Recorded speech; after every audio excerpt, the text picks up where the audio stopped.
Hi friends, welcome to Creating with Jovi. Today we're going to have some fun. I am participating in an open collaboration called Halfway to Halloween. And I was tagged by two of my friends, Martha of Martha Makes Art and Jennifer of Scrapbooks and Memories.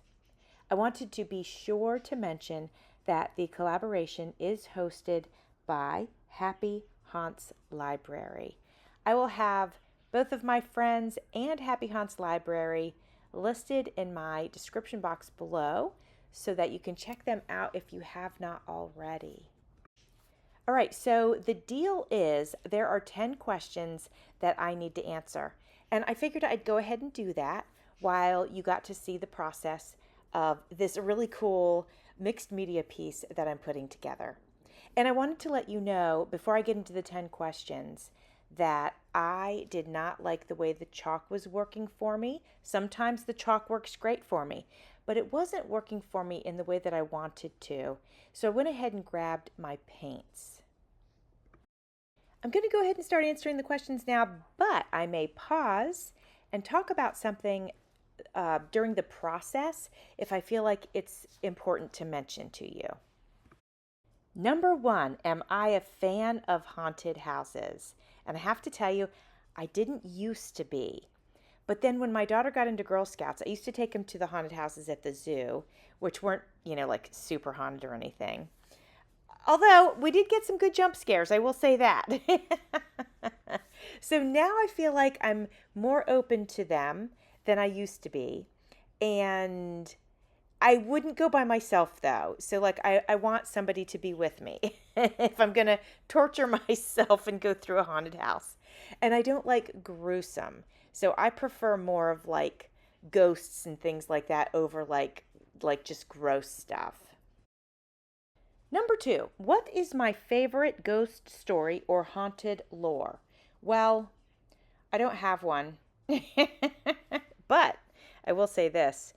I read a long time ago a Stephen King book, The Pet Cemetery. Now, I know it's not Halloween based, but it's really scary. So if I think of like a favorite kind of haunty thing, it would be that one. Number three, do I plan on Halloween decor hunting this year? If so, what items do I hope to find? No, not this year because we are planning on moving and I don't want to have to pack up and move anything more than what I already have. So what I'll do this year is I'll use the Halloween stuff that I already have on hand and then anything that I make between now and then. For example, I may end up using this piece that I'm creating today. Number four, candy corn. Love it or hate it? Hate it. It's just too sweet for me. I'd much rather have chocolate or Reese's, Snickers, Butterfingers, that sort of thing. Number five, are you big into costumes and dressing up for Halloween? If so, what's your favorite costume of all time?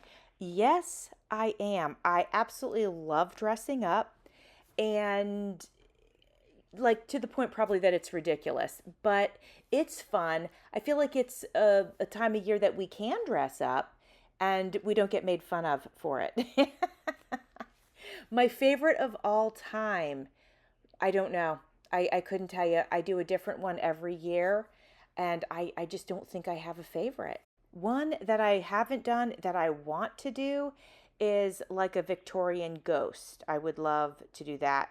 So this year I'm going to have to try to find a place to go so I'm not just dressed up walking around the house to justify getting the costume.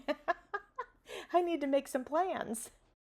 Number six, what is one activity or experience that is on your spooky season bucket list this year?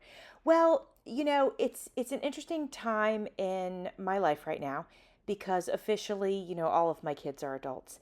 And Amanda will be moved out by the time Halloween rolls around this year. So it's going to be kind of a weird adjustment.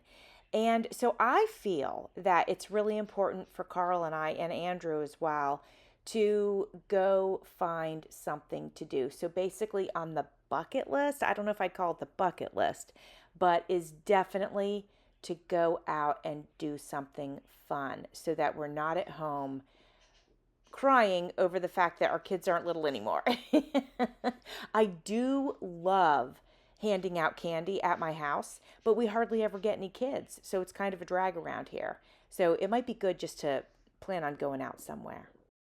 Oh, and real quick, since I'm working with this beautiful Gothic lady here and she's made of paper, I want to give my friend Jennifer, we call her Jen, of Sassy Southern North Carolina Girl, because she hosts a open collaboration and it's called Paper Dolls Project. And so if you want to make paper dolls, you should check out her collaboration because you can make them any way that you want. I've participated a few times and my paper doll creations are different for each time that I participate. So be sure to check her out as well. Number 7, what book, series, or movie screams Halloween to you? Well, I would say any like Dracula movie. Those are really the only scary movies that I enjoy watching are vampire movies. So now Pet Sematary definitely screams Halloween, even though I know it's not. And what was the other one? Oh yeah, along a couple years ago, I finally watched what was that series with the vampires? It was really written for teenagers. So I would put that in the Halloween genre, at least for me. I'm kind of a lightweight. Number 8, how do you typically spend your Halloween night? Well, we used to take the kids trick-or-treating, of course. Um, Last year, we didn't have plans and it was really depressing. So I was like, I'm not doing this again. And like I said, we used to have younger kids around the neighborhood and they would come trick-or-treating and hand out candy. So after we would, take our kids trick-or-treating, then I'd hand out candy and all of that. But I think we're going to have to switch it up. So I can't say what's typical because it's going to be something new. I wanted to also mention to you that you can see that I grabbed some paint and I added some shadowing around some of the objects on the picture. And then I also grabbed a permanent marker in black and I did the same thing. I went around the edges. I didn't want the cardboard showing, so I tried to make sure that I used ink around that so that no matter what angle you looked at it, it was black. So I feel like there's a nice shadow underneath her and also the tombstones. And I also did the bottom right hand side of the moon as well. Also, I felt like the top of this piece was a little bit plain and I didn't want to use those flowers. I had tried those on earlier. I didn't really want to use those. So I thought, well, what about words? Because words are always great for filling in a blank area. So I went ahead and printed out the word ghouls just want to have fun. I thought that was so super cute. And then I inked around the edges of that. And now I'm getting ready to glue that down. Before I go into number 9, I did want to mention to you guys that I created some images, the moon, the lady here, and the tombstones. And I went ahead and printed them out on heavy duty cardstock, 120. And then, as you can see, I put them on was that called cardboard. I just cut up an Amazon box because I wanted them to pop up off the page. So I did that ahead of time before I started rolling the video. All right, number 9, what does Halloween mean to me? Well, to me, it just means it's a time to dress up and be silly. I mean, honestly. To my husband, it means stealing the kids' candy when they were younger. But that's really it. It doesn't have any special significance except for the fact that I can have fun dressing up and just having a good time with that. Number 10, tag your spooky friends. And before I talk about my tagged friends, I want to go ahead and just show you this up close. I love the sky. It's so sparkly, yet it's blue and purple, and then some of the gold from the paper is shining through. I did this specifically on this gold paper so that would happen. Here I'm showing you how those pieces pop up off the page.